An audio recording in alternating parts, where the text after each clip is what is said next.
The meeting to order at, was it 7:08? Please join me in the pledge to the flag. I pledge allegiance to the flag of the United States of America and to the republic for which it stands, one nation, under God, indivisible, with liberty and justice for all. Thank you. First on the agenda is the approval of the March 18th minutes. Have folks had a chance to review them? I'll take a motion to approve. So moved. Is there a second? Second.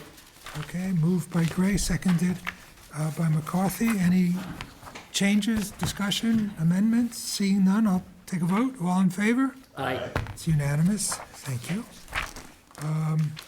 Next on the agenda is Local 02045, doing business as Local 02045, 2 A Street. Lisa Powers, manager, seasonal all alcohol license, common vic license, and entertainment license renewal. Motion to approve. Okay, is there a second? Seconded.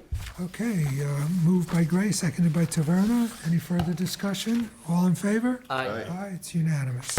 Thank you. Next is Cindy Lyons, manager, 205 Nantasket Avenue, Friends of Paragon Carousel, 1-day all alcohol license on Friday, May 1st, 2026, from 5 p.m. to 10 p.m. for a fundraiser. It's Paragon Carousel Derby Day. So moved. Is there a second? Second. Moved by Gray, seconded by McCarthy. Any discussion? Seeing none, all in favor? Aye. It's unanimous. Thank you. Okay, next is the Public Safety Building Committee appointment of an alternate. I'm going to move from there to correspondence. We received notice from Mr. Twombly that he would like to retract his letter regarding the resignation from the Public Safety Building.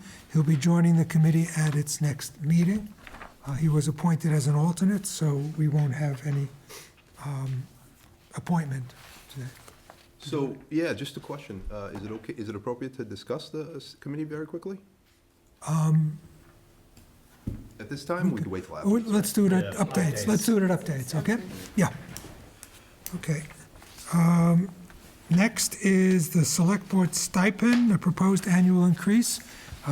Jerry, you're the one that suggested that, so I'll turn that over to you. I did. My thought on this is that the select board, and I don't even know how back the salary of $2,500 has been in place. I think it's $4,000 for the chair, but 3. is it 3? Okay. Okay.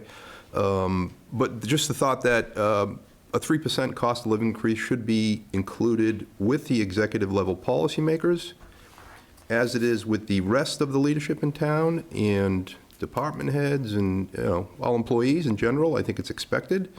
And I think the select board should follow. It's a very small amount of money, yearly increase, but that is my suggestion. The town's in great financial position, and I think we should be consistent. Would you like to make that in the form of a motion? I would. I'd like to make a motion that there is a automatic 3% yearly increase in the select board salary. Is there a second? I'm going to second it for discussion, so I will second it. Would you like to expand on it any further, or? No, I think I covered it pretty well. Okay, I thought it's worth discussing since it was something that you wanted to bring up. For me, it's a stipend. I don't see it as a salary. I don't think any of us see this as a job where this is a salary. It's more like an honorarium, which is said. I did look into what the average is and what's going on through the state, and the average is $1,500 to $3,000, and larger towns go up to $6,000. So I looked at Tewksbury, which I think is the highest, at $6,000. They're 3 times the size of Hull, so their stipend is about 3 times what we get. So for me, I see it as an honorarium, so I'm really not in favor of that change. I don't know how other I folks. kind of agree with you, to be honest, and I actually declined the salary when I first came on board, and then due to some other personal issues, I decided to have a change of heart. And, again, I think just having been here for, again, almost 3 years now, there's a tremendous amount of time involved. more so if you're, engaged on a lot of these different boards. So it was just really a discussion point. I think it's a good one. And I'm not super staunch on this by any means, but I just want to see what the board felt. Yeah, it was worth discussing, and Well, I'm just a dead no against any increase to our stipend we get. I think we all do this as volunteers. There's no need for anything more than what we get, so totally against it. My take is, and I agree with what Ern said, I also agree with what you said, but just the versatile of what's going on in town, I don't think it's a good look, even if it's $15, $20. Also, too, is the town of Cohasset, they each get $1,100. Fair enough. okay, so, ready for a vote? All in favor? Opposed? Opposed? Abstention? I'm in favor, yeah. It went too Favor. quick, sorry. Oh, I'm sorry, Everything okay. happened so fast. Okay, do you want me to do it again, or? No, Okay. it's fine. So it's it fails by a vote of 3-1. Thank you, gentlemen. Next is if we wanted to take a position on, I'm sorry, I'm reading the wrong one. Letter of opposition to Senate Bill 2874, an act to increase opportunity by ending debt-based driving restrictions. Jen, would you like to explain that? Sure. So essentially what this bill, well, I'm going to tell you what the current process is. So this is brought to my attention by our collector treasurer, Eileen White. Now, my understanding is the majority, if not almost all, municipalities are opposing this proposal. And the reason is really based in incentive or lack thereof incentive for individuals to pay their excise taxes. What the process currently is, So it's the excise tax on the auto. correct, Right.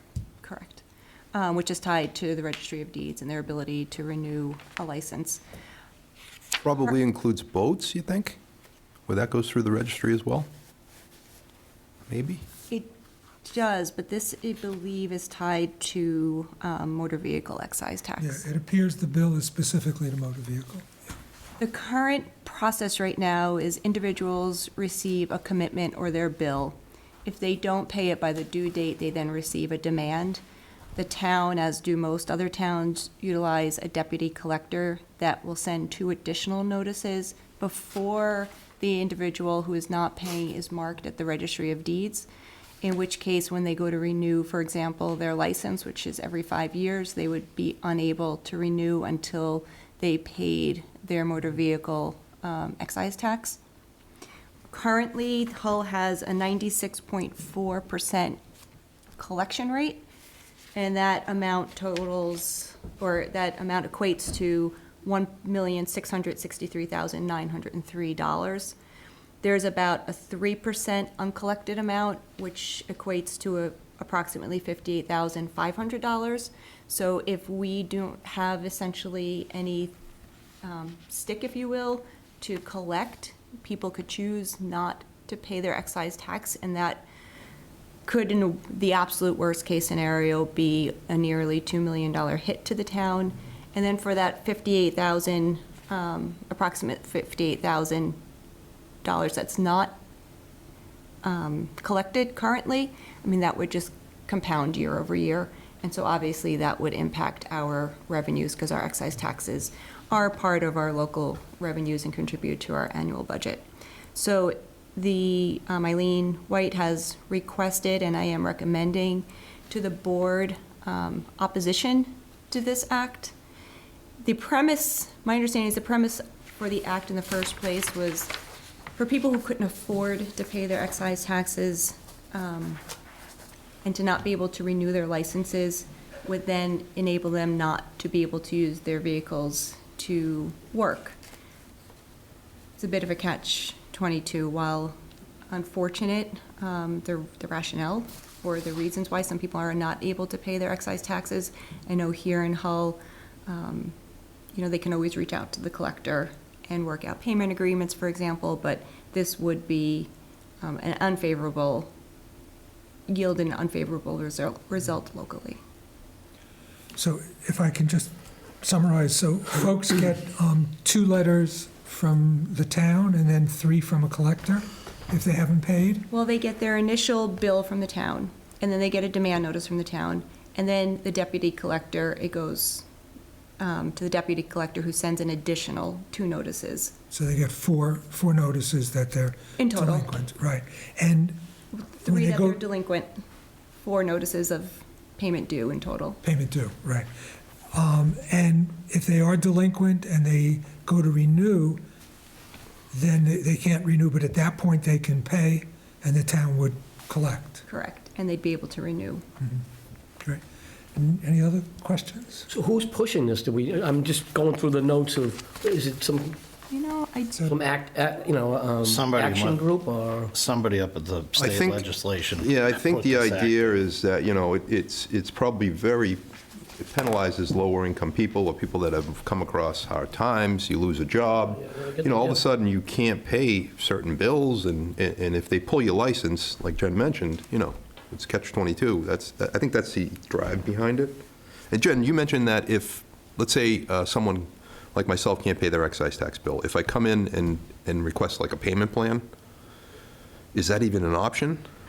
I know on a number of cases, I don't know honestly specifically to the motor vehicle excise tax, if it is or is not an option, but I know that the collector's office works with many residents on a regular basis that are unable to pay some of their bills due in total to work out a payment plan. That's obviously preferential than to no payment at all. It doesn't stop interest or fees that may be accruing on an overdue bill, but they will work with an individual. I'm just guessing that it's probably tough for them to, in other words, if the excise tax reaches, if the bill reaches a point where it's in real trouble and the license is at risk, they would probably need the town to say, hey, this person has paid their bill, and it's not an issue. And they really probably couldn't so do we're- that until it was fully paid, There's a right? connection between the collector's office and the registry, so it would become unmarked essentially. Right now, so when I say it's marked at the registry for non-payment, it's literally flagged electronically, if you will. I think it's important that you read paragraph 2 and paragraph 3 back to back. If you want me to read it, I will. Okay, would you like to? Kind of, so the current marking system that replaced the old license suspension system in the 1990s, which brought excise tax revenue collection rates from an estimated 60% to the current 98% collection rates today. Much like what municipalities experience with the personal property tax, our concern is that the chief unintended consequence of tinkering with the established and successful RMV marking program is substantially lower revenue collections. And then the next paragraph, in 2025, excise tax collections totaled $1.1 billion across the entire Commonwealth. A return to the 60% collection rates from before the implementation of the marking system could represent a potential loss of $440 million in revenue. I mean, that, I don't think I need to read the rest of No, it, it's but pretty significant. that kind of tells the story right there in a few easy sentences. And that's from a statement from the Massachusetts Collectors and Treasurers Association.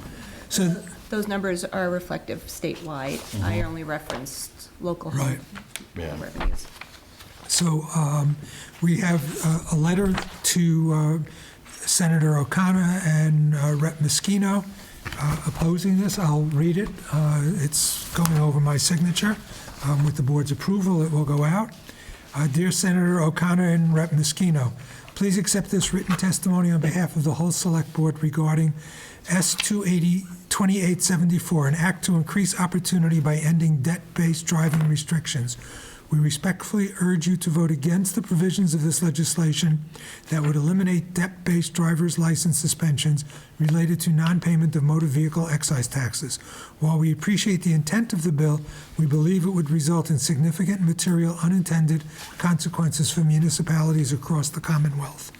Motor vehicle excise taxes are among the largest sources of local receipts for communities, and the Registry of Motor Vehicles hold for non-payment of motor vehicle excise taxes currently the only effective enforcement mechanism available to municipalities to ensure collection. Even with this enforcement tool in place, excise tax collection rates in the year of billing are already substantially lower than those of other local taxes. Without a comparable mechanism, collection rates are likely to decline further, resulting in unavoidable increases in property taxes.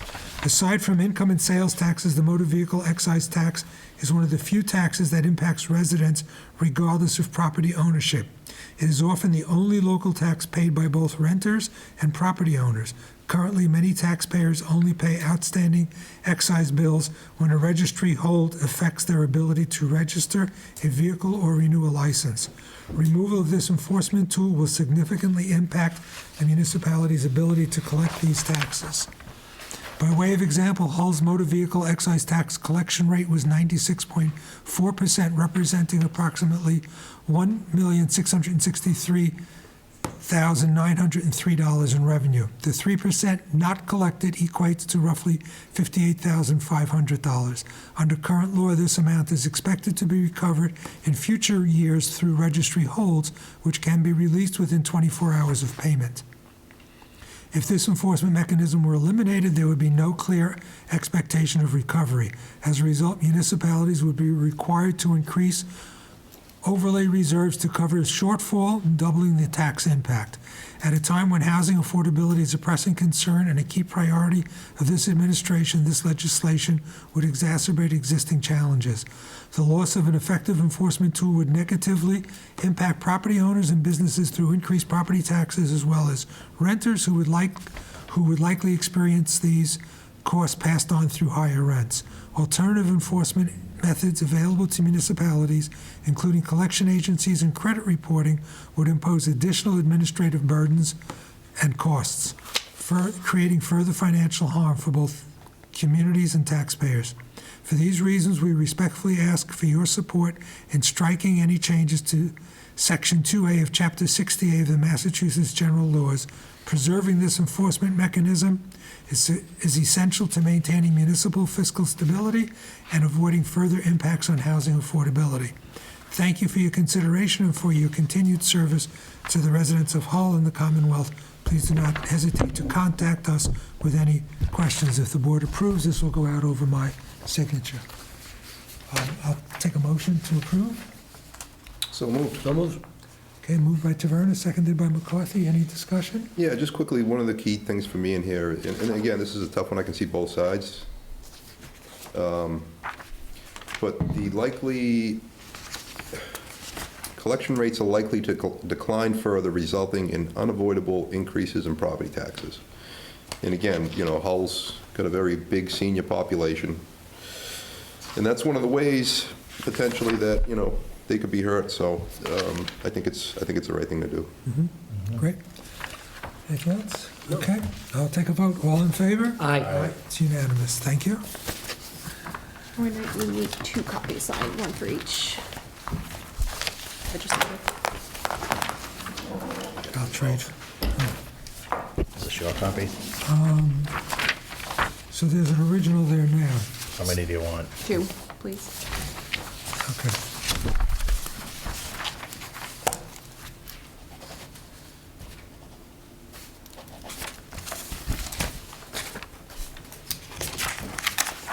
Okay. Moving on, next is the 2026 Annual Town Meeting warrant article discussion. Last meeting, we signed off on the warrant. And I said that we would discuss whether or not the board wished to take a position on any articles. This would be a 2-step process. I just want to walk folks through it. If a motion is made to take a position on an article and seconded, and if the board approves that they would like to take a position, then that would go on to the agenda of our next meeting, so it would be public announcement that these are the articles that we're looking to take a position on. So if any of these are moved and seconded, and we have a discussion, the discussion is whether or not to take a position, not what that position would be. Does that make sense to folks? Okay? It does. That's all for transparency. So would anybody like to move to take a position on any of the articles? So, yeah, I know I sent you a list of 4 of them I thought were of importance and that the select board should consider taking a position on. We certainly don't have to. If the vote goes that way, no big deal, but I'm looking for the email that I sent you with all that. But the first one would obviously be Article 40. Okay. I think, with everything we've gone through in the last year, the select board voted recently to move the previous article forward. The new article is basically an updated, properly written article from all indications. Again, there's no way to confirm that other than when it passes town meeting, it gets legal review and final determinations are made, but petitioners has done the due diligence to try to correct all the legal and procedural errors from the first article that was presented last year. So just wanted to see if the board had any thoughts on that. Okay, I'll read the article so folks know where it is. It's Article 40. It's a citizen's petition to see if the town will vote to authorize the select board to petition the general court for special legislation to amend the charter of the town of Hull, to remove the town manager from the operation of the municipal light plant, and to restore the statutory authority of the municipal light board substantially in the form set forth below, provided, however, that the general court may make clerical or editorial changes of form only, and provided further that the select board is thereby authorized to approve amendments to the bill that are within the scope of the general public objective of this petition, and to take any other actions relative thereto. So Jerry has moved to take a position on that. Is there a second? Okay, so with no second, it doesn't go forward. We won't take a position. Do you remember the other numbers, Jerry? I'm looking. Yeah, I think it was 41, which was legal review for citizens petition articles. Again, and the intent there is to provide a brief legal review, not to rewrite citizens petitions necessarily, but to provide motions to correct any procedural errors. This is going to be probably a tough one to get through, potentially. So just, again, wondering, I think it would have eliminated a lot of time at last year's town meeting, eliminated a lot of time spent in meetings between a lot of different boards after the fact as well, if that legal review was done beforehand. And again, I think this is done in the town of Cohasset, not by a tremendous amount of legal hours required, but maybe a couple of Zoom nights or specific Zoom meetings, limited in time with those petitioners. So same thing, just, if the board has an interest in taking a position on that, that'd be great. Yeah, pretty much what you said is in the article, so we'll take that as a motion. Is there a second on Article 41? Seeing no second, we don't discuss it. We won't take a position on that. Okay. And then, let's see, remote access, I think that's a big one, hybrid meetings. Article 42, again, just to take a position on whether or not we feel that is an important thing, or we can just simply talk about it at town meeting. Okay, I'm just going to, so that's to provide remote access to town, board, and committee meetings. See if the town will vote to raise, appropriate and transfer from free cash or other available funds a sum of money to provide equipment, software, connectivity, technical services, and training necessary to allow members of the general public to access town board, commission, and committee meetings remotely for in-person or hybrid meetings when permitted by law, by audio or audio-visual means, or to take any other actions relative thereto. Is there a second on that motion? Not a second, but a comment. Please. I mean, if somebody's going to have an ask for that, there should be some type of monetary amount, so the crowd, citizens understand it, and there's really nothing there, so. Yeah, I hope I by mean, town meeting they'll that have a could- yeah. dollar amount. Well, I mean, that could be a huge undertaking, so yeah. Yeah. And, well, yeah, as I understand it, we'll have more capacity when we move to the middle school, but It won't be for all boards because we can have 3 or 4 boards or committees meeting at the same time, and we often do. Okay, so is there a second on that? Okay, seeing no second, we won't go forward. We will not take a position. And I think there was a 4th one, Jerry? There was, yeah, I'm looking for it right now, but I don't see it just yet, and I don't think it was as pressing. I'm trying to So, find- again, not a big deal. We'll, oh, hang on one second. I might have it. Yeah, I'm not finding it in my email here. Yeah, it's not, like I said, it's not a big deal. If frankly, if the board would rather not take a position on the other 3, I'm certain it would be the same thing, so it's really not a Okay, so, big deal. I think we're good. I found the email. Let me see if I can, 39.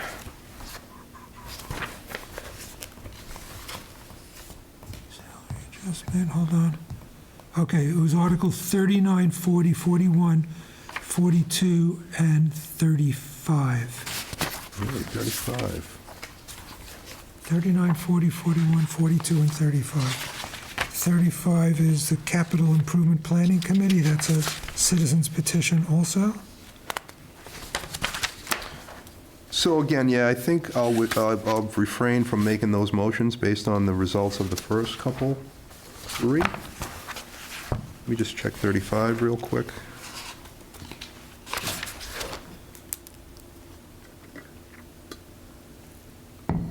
Yeah, I'll withdraw the motion. I'll refrain from presenting Okay. any further Great, motions. thank you. Correspondence, we're up to correspondence. As soon as I find the correspondence, I will. Okay, first is Christopher Lassiter, member of the Veterans Council on War Memorial Commission, and letter of resignation.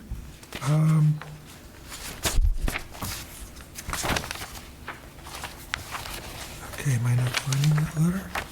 Okay, I, Christopher Haynes, on March 31st, 2026, I, Christopher Haynes Lassiter, am moving out of the town of Hull and will no longer be eligible to continue serving on the Veterans and War Memorial Councils. Thank you for your attention to this matter. We will send him a thank you for his service. And next is Anthony Gosen, okay, who will be temporary closure for renovations. Dear Licensing Authority, I'm hoping this email finds you well. I want to inform you that Mambo's will be temporarily closed as we undertake renovations in preparation for the upcoming summer season. I anticipate reopening before summer begins and will notify you as soon as we have a confirmed reopening date. Please let me know if any additional steps are needed on my part. Thank you for your understanding.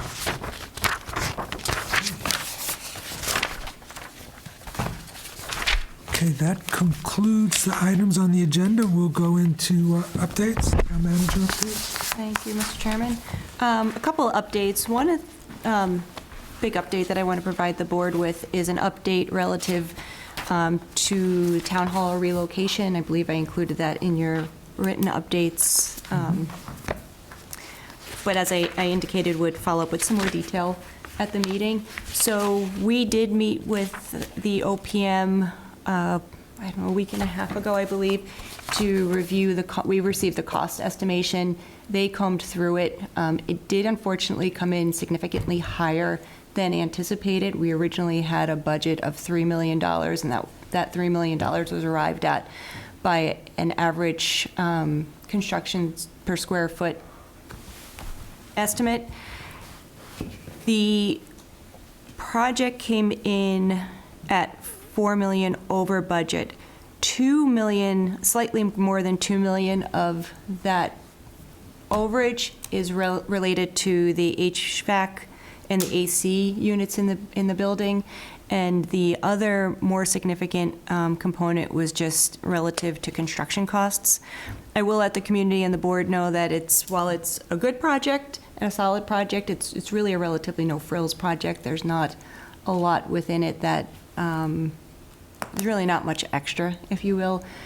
Some of the construction costs were elevated because where particular rooms might need walls added, for example, or a doorway added, it could hit, for example, in the middle of a light fixture. So it's not in the construction work to change out all the light fixtures. In fact, we're not doing that.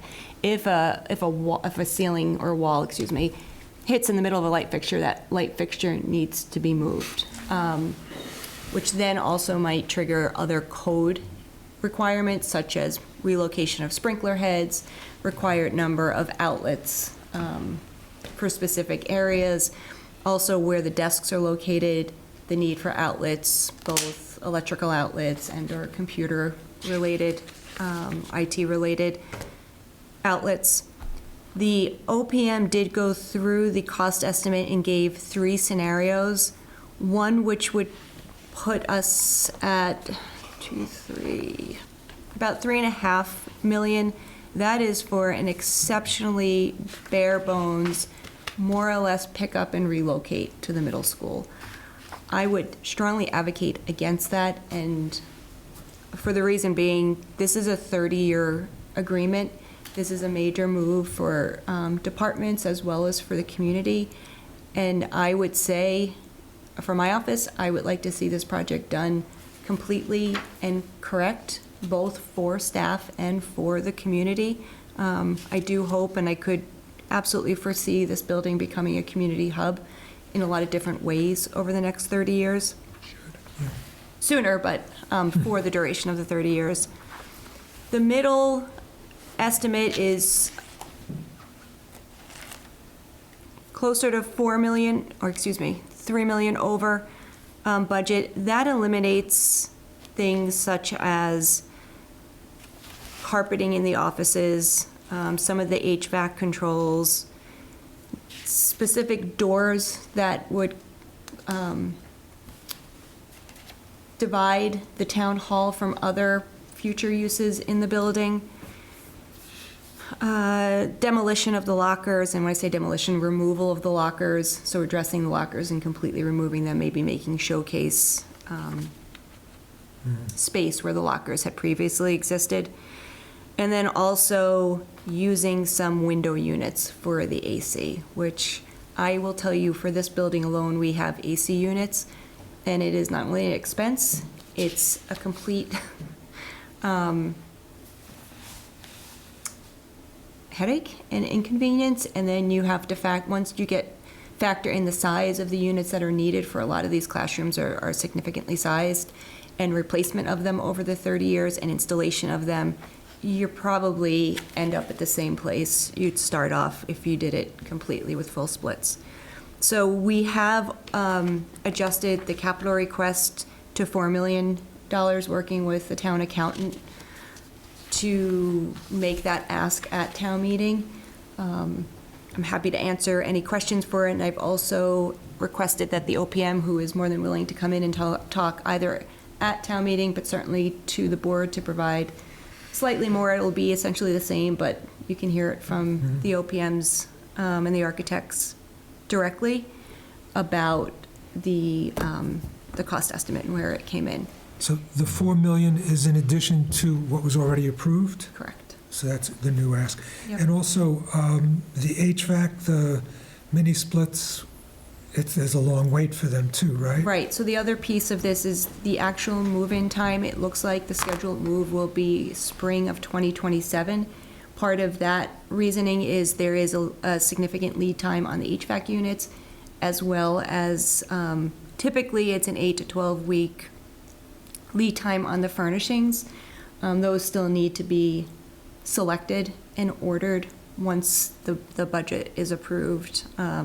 So I just asked this last week and a couple weeks ago, and this is where I just like, because both of you were like, no, we're going to be moving in a few months, right? Maybe 5 months at The most. hope was, well, the original RFP And had, I'm not saying, the reason I brought that up in the first place was I thought we were presented with something that said exactly that, spring 2027.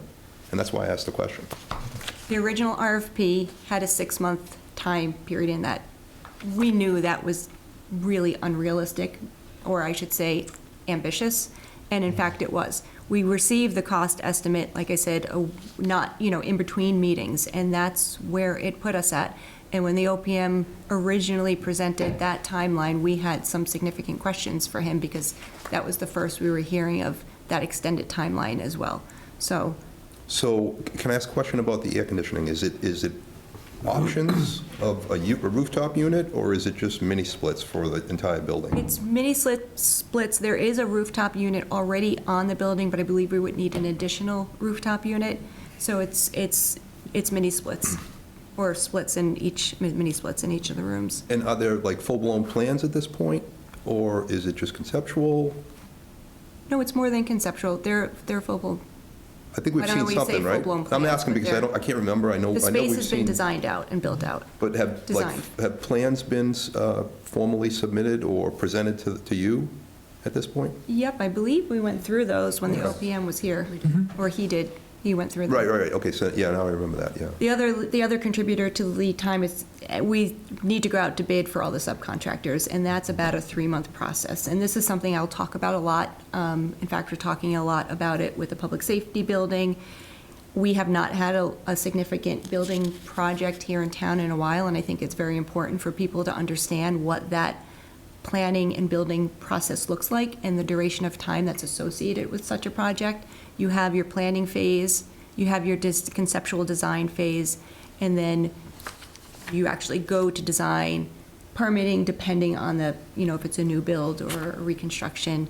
And then there is all the bidding and sub-bidding timelines associated with a project, and then you finally get to construction. So depending on the scope and scale and size of a project, it is, it could be a year, 2, 3 years from start to finish.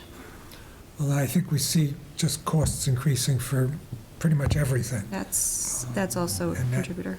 Doesn't look like that's going to stop. So we're looking at now spring of '27. Correct. This is spring of '26. Oh, so it's another year. Yeah. Still having a hard time with those numbers. Just a comment, like, I'm not shocked by those numbers. If you put the playgrounds into perspective, the average playground is 750 grand, so. Right. I did speak with other communities or other managers in communities that had similar moves that didn't have acquisition costs or new building construction, and they averaged between seven, I think most of them were about $10 million. So not an unrealistic number, but it is larger than we originally hoped. Sure. Well, at least we're not doing any demolition or building a new building, so. Yeah. There is a Add to it. significant savings on the acquisition piece, Yeah. for sure. So total budget estimates, high end, low end, was what, 3 to Would be, 3.5 was the No. low end? the lowest would be 5.3, then it goes to about 6.4, and then 7, a little over 7. So it's not a huge difference between the two, but the project itself is dramatically different. The numbers that you were referencing, I think, were the additional costs, Yeah, not the total there's cost. 3 different options that were discussed, yeah. Any other questions or thoughts? Any other questions? No. Well, I mean, I think your point is well taken, that if we're going to do it, we need to do it right. We're going to be there for, 2.5 to 3 decades, so let's do it right, and the staff deserve air conditioning and carpeting. I mean, they're going to be living there. Staff and the community, because it's a Yeah. public building, so Yeah. it'll be used for meetings. As you recall, we have shared spaces in the auditorium, the cafeteria, the gymnasium, and, yeah, I think if we do it, we It do it will be a right. significant community benefit, so it should be done right. Yep.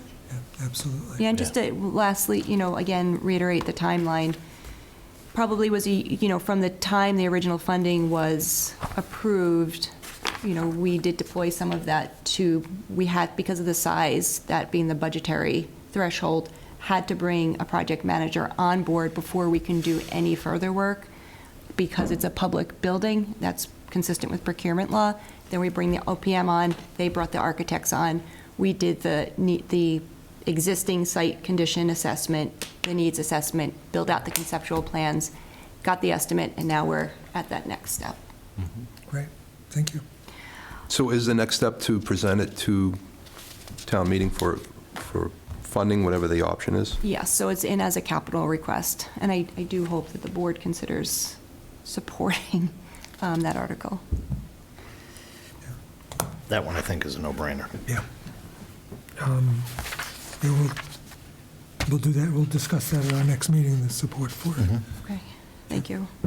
If you haven't checked the website, it did launch today, so the upgraded website. There'll still be additional tweaks and some photos that are changed out, and again, I'll ask the board to take a look at your page. If you have any changes or additions that you'd like to see to it, please let us know, and we can accommodate those. It does look much better.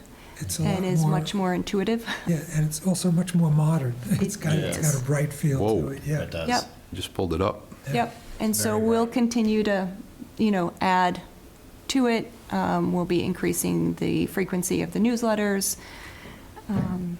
Yeah, take a look when you have a chance.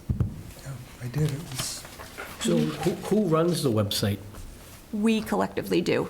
Michelle, I have to give credit to Michelle Blank, my executive assistant. She really took the lead on this project and got it to where it is right now, but each department, staff and department head, well, they're all staff, but department heads and their staff upgraded or updated their web pages, and it will be, a fluid improvement to each of the pages. We had to connect the onboarding, which is the committee pages, to the new website, transfer over previous information onto the new website. So everybody had a hand in Yeah. the No, upgrade. the only reason I asked is because it looks like there was some old information that people were getting regarding trying to get a parking pass. Are you referring to a Facebook post? What's that? Was that a Facebook post? No, someone had mentioned it to me. And I So- said, I told him, I think I told him to go to the website. Yeah, I did notice, as did a few other staff members, somebody posted information about parking passes that was not quite correct. We all searched the old page and the new pages, and I don't know where that came from, and to be quite honest, it leads me to question the validity of it. So we are waiting on the stickers. Yeah, no, the only reason I asked that just, like, as an example. Yep. As opposed to everything, because, everything that we're doing is going to end up on that website. Yep, So- absolutely. But just a side note on the parking stickers, we're still hoping to go live May 1st. We're waiting for the stickers. We can't do that until the stickers actually come in, and we are following up with the producer of those stickers. great. We had a two-way, a meeting with DCR and staff yesterday, as well as a couple of members of the HRA on the two-way road conversion and DCR's resiliency study. It was a great meeting. It was really to make sure all stakeholders were in the know and up to speed on the work of both projects. The Parkway study is not yet on DCR's website. They're waiting for it to be fully ADA compliant, and then it will be posted on the website. But the important piece is that the study identifies the reservation as a primary location that could be impacted by sea level rise and climate change. It broke down the reservation into 4 quadrants, and so the path forward relative to the two-way road project and the DCR Parkway resiliency and climate adaptation work is to look at each quadrant individually to see which options of resiliency may work and how it aligns with other existing projects in town, and to get feedback from the stakeholders in each of those quadrants. So we'll keep the board posted. There were no actions taken at this meeting other than what is the path forward, so we can both collectively come out of the circular discussion around the master plan. I did also ask DCR, and they are working on this to do a presentation, an update presentation on the Parkway study as well as their master plan to the community, so that we're all able to answer their questions and the community is informed as to the status of the work from DCR.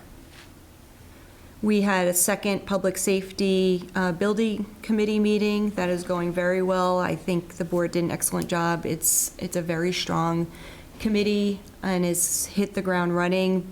but at the same time is taking their time to really explore and understand the work that's been done to date and the options ahead of them.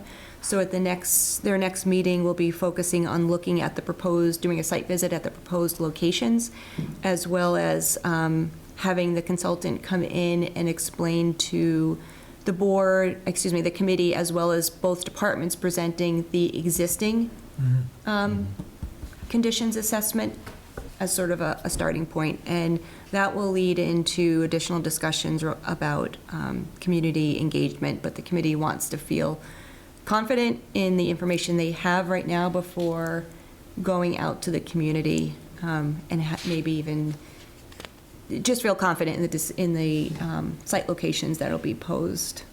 So if I could, we haven't discussed have we met since the committee met for the first time? I believe It was you have. the last 2 Tuesdays we've met, so. Okay, I don't know if we discussed it, but I just wanted to say that I really wanted to be at that first meeting. Obviously, Greg's on the board, and I was really impressed. Start to finish, everybody there was able to speak freely. Fantastic, because this is a really critical point in the process. And again, I'm looking forward to your updates as this goes on. I appreciate that update, because I don't plan on going to all these meetings. I really, very happy to see the chair, Nick Russo, was selected. I'm honestly a little envious of the people on that board for what they're going to be going through, and just seeing how that whole process goes and how someone like that operates, and some of the other people as well. You can go around that table, and it's pretty impressive. Glad to hear David Twomley's going to stay on. I think that's the right decision, really helpful, because he's got a lot of experience too. So Yeah. I think, I was, like I said, I was there, but one important thing that was brought up was the committee does have the latitude, and we discussed this before, to throw out and start from scratch if they think it's really, a certain area wasn't vetted properly. And I think the fire lieutenant brought up one location. So, it was good to see that. They kind of put the brakes on and said, let's just slow down, look at this. Let's not go out and just, meet with the public immediately to talk about all this stuff. Again, it was kind of refreshing, and I'm interested to hear this as it progresses, so. Great. Yeah, well, one thing's important, as the chair stated, which is Nick Russo. Until we are educated where we can answer questions, we don't want to have public forums. We need to be educated, get the answers that everyone's looking for. And the most important message is, there isn't a location, there is no decisions. This is going to take a while. I brought it up, I think, last night.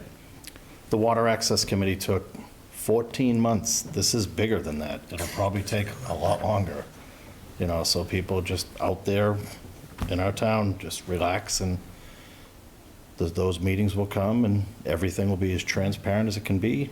And like you said, it's a great board. It really is, yeah. A lot of energy, a lot of knowledge. We are fortunate The to have that the knowledge. tough part about this is it's an urgent matter, in my opinion, and you'd like to see it, right? Just let's make a decision and get it done quickly, because it's a really urgent matter to get done for both the police and fire. But, I think the time, I hope it doesn't take a year and a half to get a decision on a location. I hope it doesn't take that long, but it might. I have no idea. Yeah, no, what's most important, sorry, Jen, No, Deputy Chief, the Lieutenant Glavin, and Nick, the chair, the one thing they kept saying is, we got to make sure every stone is unturned, everything is looked at sideways, up and down, before we make any decisions, and that's going to take a while.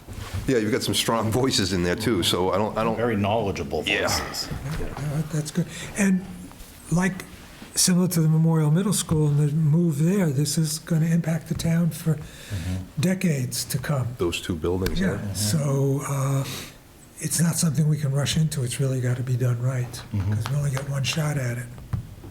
So, just a couple more I want to alert, and there'll be additional information going out, but there's a likelihood that expectation that George Washington Boulevard will be shut down for 2 days entirely next week, as they dig a trench across George Washington Boulevard. They're relocating electrical wires to underground.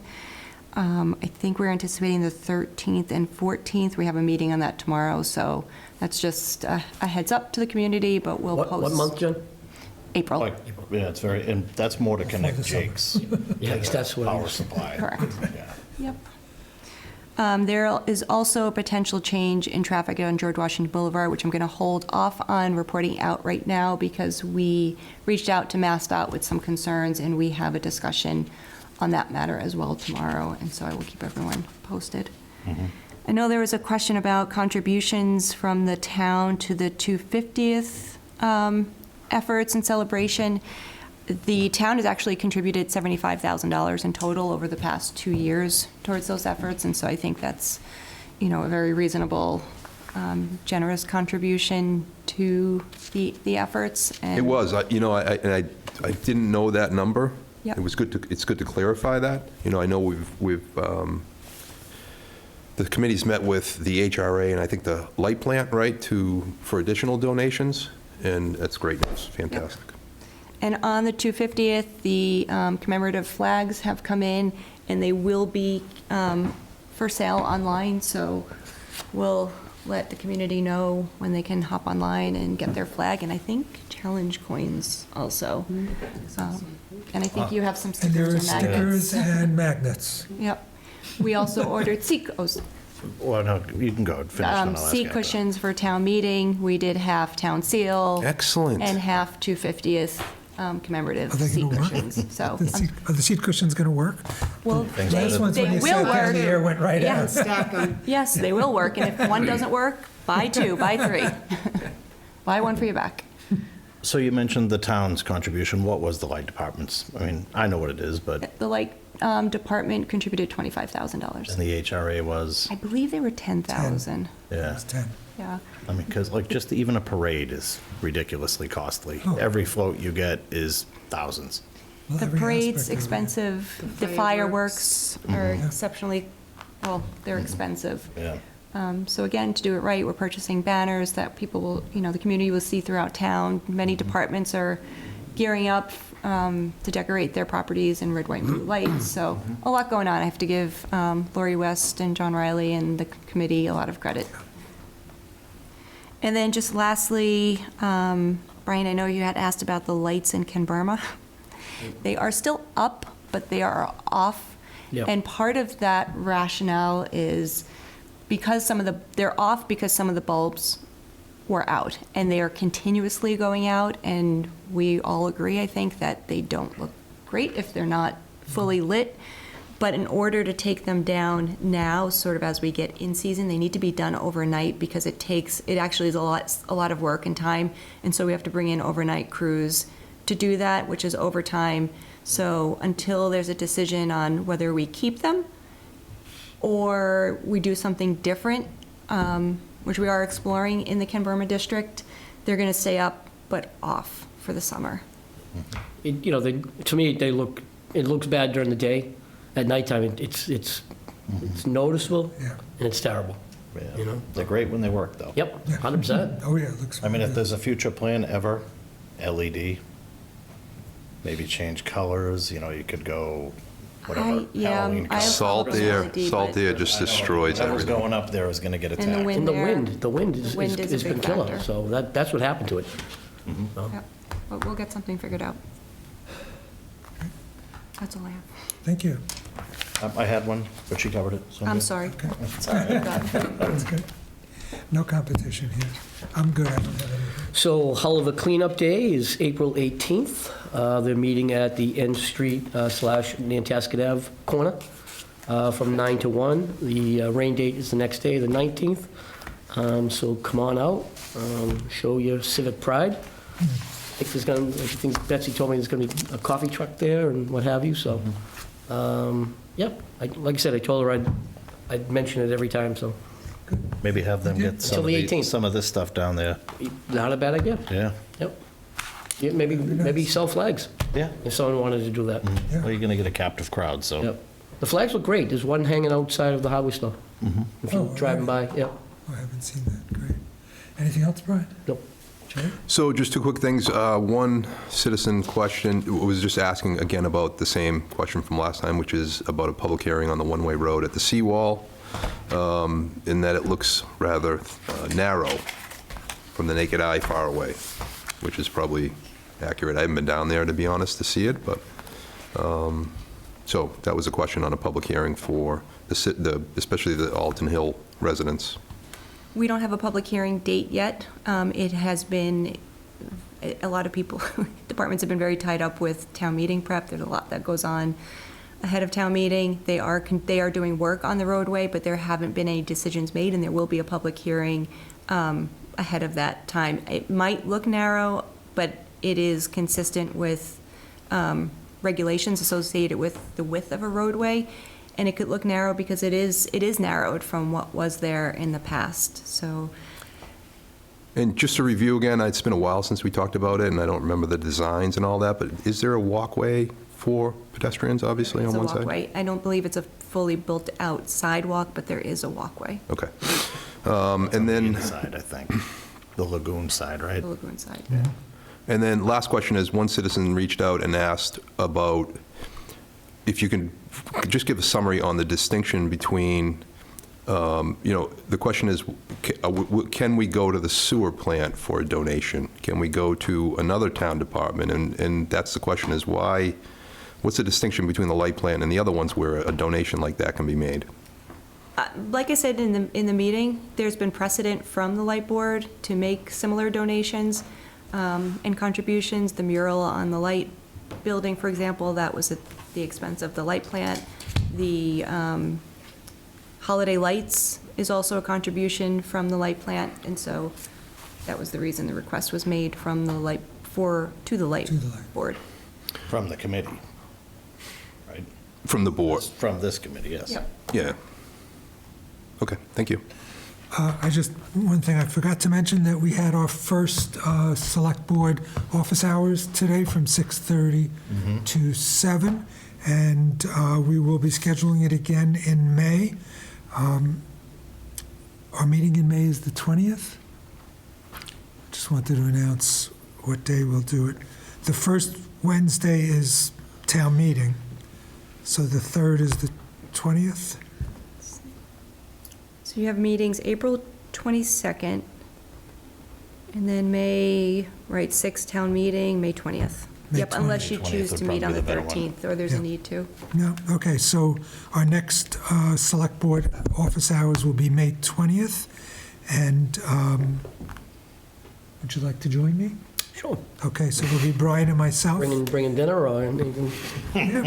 I'll bring drinks, you bring snacks? There you go. Okay, good. Do you want to touch on the chairs meeting from last night? I mean, there's really not much to report. Yeah, we had a chairs meeting, chair and vice chair of the elected boards and committees, and it really was just an update so that each board and committee could bring folks up to date. Planning board talked about the 3 articles that they have, brought us up to date on that. I don't think there was anything else to really. No, we Very talked about the specific. safety committee and stuff that we Yeah, do. reported back on the building, the Public Safety Committee, reported on what we're doing. Light Board talked about the wires coming in and the problem with the main feeders coming in National Grid, and what the issue is there, and that we have a capacity of 17.5 megawatts, kilowatts, which is the bigger one? Whatever one it Kilowatts. was, Whichever, yeah. if we get to a Mega. certain point, Mega? Kilo is 1,000, yeah. Okay, so mega, okay, so we have 17.5 mega, and the highest we've been so far is 15. I think he said on a really hot day, but, and the problem with those wires are that they're copper wires, and they're not coated, so if a branch hits them, it can short them out. So when if we get a blink of electricity, which I think we've had a couple, it's that something hits it and bounces off, and the electricity comes back on. So now I understand that, and now I know mega is bigger than kilo, okay? I have a funny story about a concrete truck that went into the wrong driveway very quickly and clipped the phone. Apparently, the phone wires are at the lowest point, cable, maybe two cables, one for Verizon, one for Xfinity. Anyways, didn't realize it, ripped the cable out of the wall, and down the road, because of the movement of all the poles, the primaries up top, the electrical primaries up top, shorted, and caused a transformer to blow. Hey, Wow, So similar, same kind of thing, yeah. we did get a little bit of an update from the HRA, but it was minimal. Yeah, there wasn't really much information there. Great. One other update I just wanted to mention, I did hold town manager hours at the senior center Oh, yes, last week. right. That went very well. Had a handful of seniors who came out and asked great questions, and we'll keep that month over month. Was it mostly folks from the senior center that you met with? Yep. Great, that's very good. And just to add, just only the one person we had here tonight, his conversation was basically around hybrid meetings, and we just talked about that for a half an hour, and that was it. Okay. And again, just to remind, for the office hours, it's really to get information, not to make any decisions, and to determine if there's any action for the select board to take based on the information that we get. Great. Okay. I move to go into executive session to conduct contract negotiations with non-union personnel, to comply with or act under the authority of the attorney-client privilege, and that the chair declare that an open meeting may have a detrimental effect on the negotiating position of the body. This is in reference to the town manager contract, and we will not reconvene in open session. Take a roll call vote. I agree. Aye, Nessoff. Hi, McCarthy. Taverna. Thank you. We are adjourned and now in executive session.